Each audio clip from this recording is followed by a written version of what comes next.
नमस्कार बच्चों। बच्चों आज हम लोग पढ़ेंगे placenta, placenta function, embryonic development, parturition और लैक्टेशन। बच्चों पहले बात करते हैं प्लेसेंटा की। प्लेसेंटा कैसे बनता है? बच्चों जो इम्प्लांटेशन के बाद में ये जो ट्रोफोब्लास्ट होता है, ट्रोफोब्लास्ट याद होगा, जो ब्लास्टोसिस्ट थी बाहर की लेयर, ये देखो दिखाते हैं फिर से, ये बाहर की लेयर को, इसको आपने ट्रोफोब्लास्ट बोला था। इसी ट्रोफोब्लास्ट में फिंगर लाइक प्रोजेक्शन बनते हैं, फिंगर लाइक प्रोजेक्शन बनते हैं इसी ट्रोफोब्लास्ट में, और इन्हीं प्रोजेक्शन को कहते हैं कोरियोनिक विलाई। ये कोरियोनिक विलाई यूट्रिन टिश्यू और मैटरनल ब्लड से गिर जाते हैं। यानी यूं कहें कि जो फिंगर है, अपनी उंगलियों को ये किसी जेली में डुबो दीजिए, उस तरह से ये बन जाता है पूरा। और chorionic villi get interdigitate to form placenta. यानी कोरियोनिक विलाई और यूट्रिन टिश्यू आपस में जो उंगलियों की तरह से इंटरडिजिटेट बनते हैं, इससे बनता है क्या? प्लेसेंटा बनता है ये। अब देखिए प्लेसेंटा को फिगर में देखो जरा, कि इसमें ये देखो बाहर की लेयर मेम्ब्रेन है, सबसे बाहर की outer layer, outer membrane, embryonic membrane, जिसको आपने बोला क्या? कोरियन। यही ट्रोफोब्लास्ट से बनी थी ये। अब ये देखो फिंगर लाइक प्रोजेक्शन बना रही है, ये फिंगर लाइक प्रोजेक्शन है, ये फिंगर लाइक प्रोजेक्शन है। इधर से देखो तो ये मैटरनल यूट्रिन टिश्यू है, यूट्रिन टिश्यू की ये, इसी के अंदर ये साइनस बन रहा है, उसी के अंदर ये धसे हुए हैं, ये उसी के अंदर धसे हुए हैं। और ये पूरा जो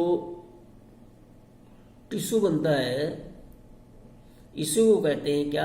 प्लेसेंटा। प्लेसेंटा, अब इस प्लेसेंटा में होता क्या है? देखो इसमें प्लेसेंटा में ये इधर से जो विलाई बनते हैं कोरियन की, इसके अंदर आर्टरी रहती है और वेन रहती है। आर्टरी ब्लड लाती है, वेन यहां से ब्लड ले जाती है। ये अम्बिलिकल कॉर्ड है, यानी अम्बिलिकल कॉर्ड के अंदर आर्टरी, जो अम्बिलिकल वेन है और अम्बिलिकल आर्टरी इसी के अंदर रहेगी। यहां पर यह बात बच्चों ध्यान देना है कि ये जो साइनस बनता है, यूट्रिन साइनस, इसी में ये गैसियस एक्सचेंज होता है। यानी जो मैटरनल आर्टरी है, ये मैटरनल ब्लड वेसल्स हैं, आर्टरी यहां ब्लड लाती है, छोड़ देती है, और यहीं से ये ब्लड ले जाती है। यानी प्लेसेंटा में इन दोनों के बीच में जो कोरियोनिक विलाई है और साइनस है, इसके बीच में डिफ्यूजन से मटेरियल का एक्सचेंज होता है। अब जरा इस फिगर में देखें तो तुम्हें और थोड़ा क्लियर हो जाएगा। क्या है यहाँ पे? देखो कि ये मैटरनल आर्टरी और ये साइनस बन रहा है ये, और किस तरह से ये गैसियस एक्सचेंज इसके बीच में चल रहा है। बस आपको ये ध्यान रखना है इसमें कि ये जो अम्बिलिकल कॉर्ड है, इसमें अम्बिलिकल वेन, अम्बिलिकल आर्टरी रहेगी। तो आर्टरी तो ब्लड ले जा रही है और अम्बिलिकल वेन यहां से ब्लड ला रही है। तो अम्बिलिकल वेन में जो भी एक्सचेंज यहां पे मटेरियल होगा डिफ्यूजन से, प्लेसेंटा जो फीटस है, फीटस की जो एक्सीटी मटेरियल है वो डिफ्यूज करके जाएगा। लेकिन जो भी होना है डिफ्यूजन से एक्सचेंज मटेरियल होना है। CO2 यहां से डिफ्यूज करके चली जाएगी, ऑक्सीजन डिफ्यूज करके आ जाएगी, न्यूट्रिशन जो भी है ये डिफ्यूज करके यहां से न्यूट्रिशन डिफ्यूज करके इसमें चला जाएगा। तो जो भी जाना है वो कैसे जाना है? डिफ्यूजन से जाना है। इस फिगर में देखिए, यही प्लेसेंटल विलाई, ये प्लेसेंटल विलाई बन रहा है, और ये अम्बिलिकल कॉर्ड, ये एम्ब्रियो है। अभी एम्ब्रियो की मेम्ब्रेन्स की बात करते हैं। देखो ये एक्स्ट्रा एम्ब्रियोनिक मेम्ब्रेन्स होती हैं जो पूछी जाती हैं, अक्सर एग्जाम में पूछी जाती हैं। बच्चों याद रखना कि ये 4 मेम्ब्रेन है। पहली कोरियन, सबसे बाहर की मेम्ब्रेन ये, दूसरी मेम्ब्रेन एमनियन, ये जो रेड कलर में बनी हुई है ये एमनियॉन। कोरियन और एमनियॉन के बीच में एक्स्ट्रा एम्ब्रियोनिक सीलोम है, यानी पहली मेम्ब्रेन कौन हो गई? कोरियन, दूसरी कौन हो गई? एमनियॉन। और ध्यान रखना ये कोरियन ही आगे चल करके देखो यहां पे ये क्या बना रही है? फिंगर लाइक प्रोजेक्शन बना रही है, ये विलाई बनाती है और ये मैटरनल टिश्यू के साथ इंटरडिजिटेट करती है, टिश्यू को प्लेसेंटा कहते हैं। अब अगली तीसरी लेयर है एमनियॉन। देखो ये तीसरी लेयर एलेंटॉइस, एमनियॉन दूसरी लेयर थी, एलेंटॉइस तीसरी लेयर। एलेंटॉइस देखिए ध्यान से देखो तो ये जो छोटा सा टिश्यू है ये एलेंटॉइस है, मैमल्स में डेवलप ज्यादा नहीं होता है ये। ऐसे ही फोर्थ है यॉर्क सैक। यॉर्क सैक ये टिश्यू देखो ध्यान से, इस टिश्यू को कहते हैं यॉर्क सैक। बर्ड्स और रेप्टाइल्स में यॉर्क सैक बहुत डेवलप होता है, बहुत बड़ा सा होता है, इसमें डेवलप नहीं होता है। अब ये फीटस है, एम्ब्रियो है, एम्ब्रियो और जो एमनियॉन है इसके बीच की जो कैविटी है इसको कहते हैं एमनियोटिक कैविटी और इसी के अंदर एमनियोटिक फ्लूइड भरा रहता है। अब देखो इस प्लेसेंटा जो बन के तैयार हो गया, इसके प्लेसेंटा के फंक्शन क्या क्या है?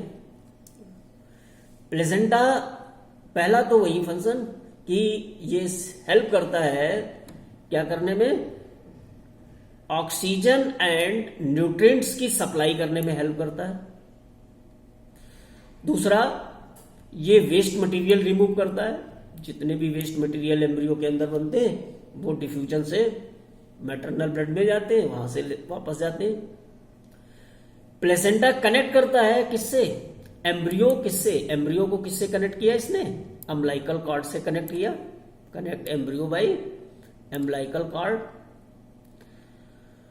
अगला प्लेसेंटा का इंपॉर्टेंट फंक्शन है कि एक्ट एज एंडोक्राइन ग्लैंड। ये एंडोक्राइन ग्लैंड का काम करता है और जब प्लेसेंटा डेवलप होता है तो प्लेसेंटा ये हार्मोन प्रोड्यूस करता है। कौन कौन से हार्मोन? देखो पहला है ये कोरियोनिक गोनाडोट्रोपिन HCG।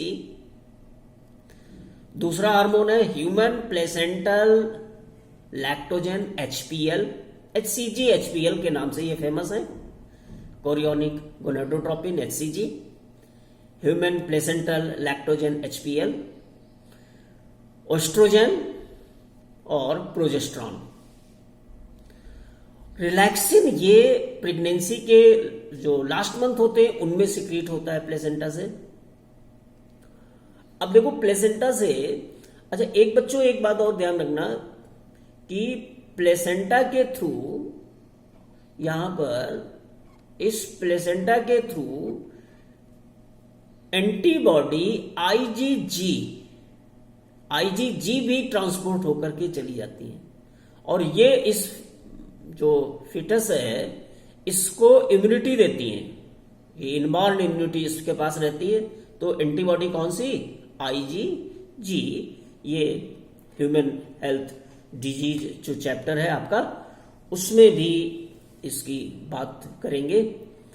अब देखो आते हैं फिर से ये हार्मोन कौन कौन से प्लेसेंटा ने सिक्रीट किया।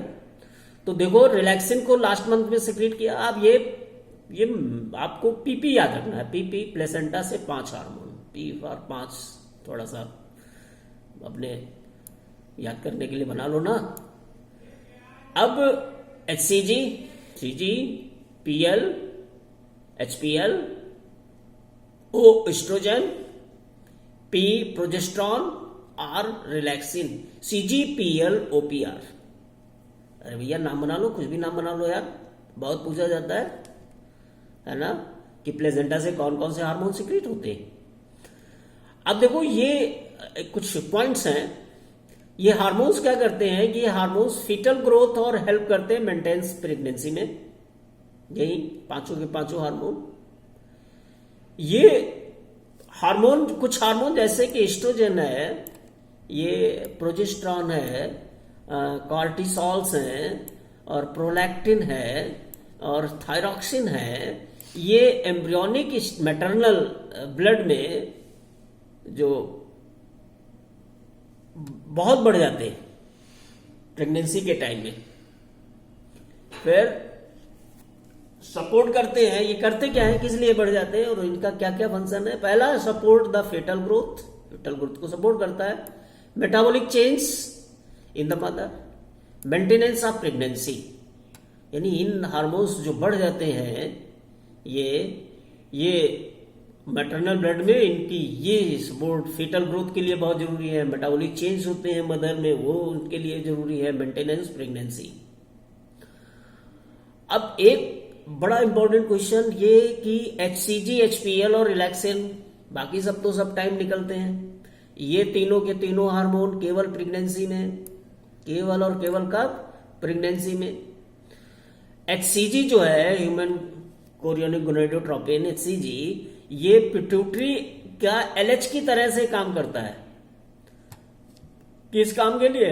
सिक्रीशन ऑफ प्रोजेस्टेरॉन मेंटेन करने के लिए। कार्पस लूटियम तो डेवलप हो ही जाएगा, है ना, कार्पस लूटियम से first few month of the pregnancy. Okay, HCG, ये जो HCG है यही पास होता है मैटरनल ब्लड टू यूरिन, और उस वही टेस्ट प्रेगनेंसी टेस्ट में, यही इसी HCG के टेस्ट प्रेगनेंसी टेस्ट में किया जाता है।